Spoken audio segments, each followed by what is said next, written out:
नमस्कार साथियों, स्वागत है आप सभी का एक बार फिर से आपके अपने YouTube चैनल पर। साथियों, उत्तर प्रदेश में पंचायत चुनाव को लेकर एक बड़ा अपडेट सामने आया है। साथियों, यह एक ऐसी खबर है जिससे वर्तमान ग्राम प्रधानों की टेंशन एक बार फिर से बढ़ गई है। वो इसलिए क्योंकि ग्राम प्रधान या फिर वो प्रत्याशी जो अब की बार चुनाव लड़ने का मन बना चुके हैं, जिन्हें चुनाव की तारीखों का बेसब्री से इंतज़ार था, उनके लिए थोड़ी बेचैनी बढ़ाने वाली खबर है। साथियों, खबर आपको बताएंगे, लेकिन उससे पहले यदि आप हमारे चैनल पर नए आए हैं तो प्लीज़ चैनल को सब्सक्राइब कर लें और बेल आइकन को भी प्रेस कर लें साथियों, जिससे मेरे द्वारा दी गई कोई भी जानकारी का नोटिफिकेशन सबसे पहले आप तक पहुंचे। साथियों, उम्मीद करते हैं कि आप सभी ने चैनल को सब्सक्राइब कर लिया होगा। तो आइए साथियों, आपको बताते हैं कि क्या है आज की ब्रेकिंग न्यूज़ पंचायत चुनाव को लेकर।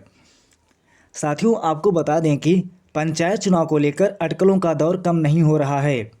साथियों, चुनाव के लिए आरक्षण जारी नहीं होने और एसआईआर की प्रक्रिया की तारीखों को एक बार फिर 1 महीने के लिए बढ़ा दिए जाने से प्रधानों की टेंशन बढ़ गई है।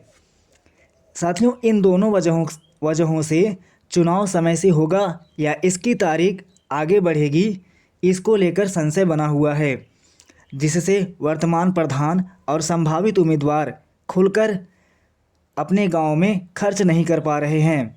साथियों, आपको बताना चाहता हूं कि 2021 के पंचायत चुनाव के लिए अधिसूचना मार्च महीने में ही जारी कर दी गई थी और मई में चुनाव पूरे हो गए थे। यहां तक कि 2 मई तक चुनाव के रिजल्ट भी आ गए थे। साथियों, 2021 के प्रधानों और ग्राम पंचायत सदस्यों का कार्यकाल जून 2026 में पूरा हो जाएगा, लेकिन अब तक केवल परिसीमन की ही कार्रवाई पूरी हो सकी है। मतदाता पुनरीक्षण का काम भी 28 मार्च तक पूरा होगा। साथियों, वहीं आरक्षण को लेकर कोई कार्यवाही आगे नहीं बढ़ सकी है। यानी पंचायत चुनाव में मेन प्रक्रिया जो होती है वह आरक्षण को लेकर होती है। अभी तक साथियों इसकी स्थिति स्पष्ट नहीं हो पाई है। साथियों, पिछड़ी जातियों के आरक्षण को लेकर कोई रिपोर्ट अभी तैयार नहीं हुई है। बताया जाता है कि रिपोर्ट तैयार करने में ही 2 से 4 महीने लग सकते हैं।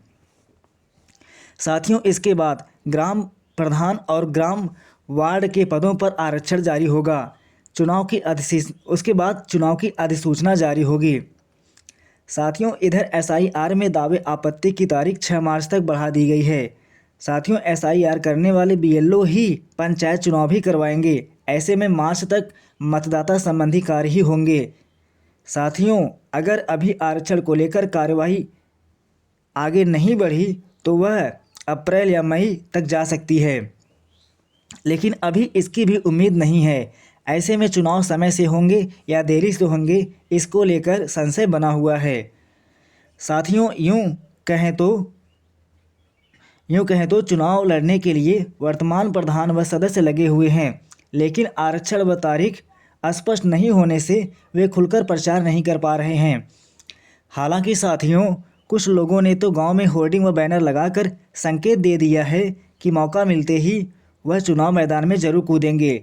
नए चेहरे संभावित उम्मीदवारों ने भी वर्तमान प्रधानों को पटकनी देने के लिए कमर कसना शुरू कर दिया है।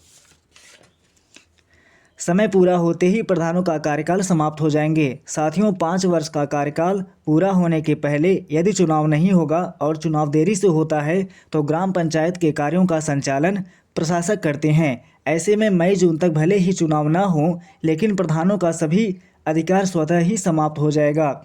लेकिन साथियों, जो कुछ लोगों को भ्रम है कि चुनाव जितने महीने तक आगे बढ़ेगा उनका कार्यकाल उतने महीने के लिए भी बढ़ाया जाएगा, लेकिन साथियों ऐसा बिल्कुल ही नहीं होने वाला है।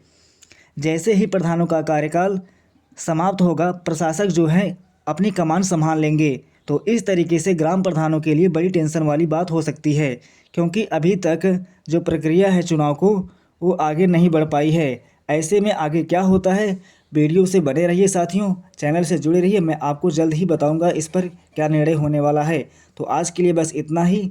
धन्यवाद साथियों।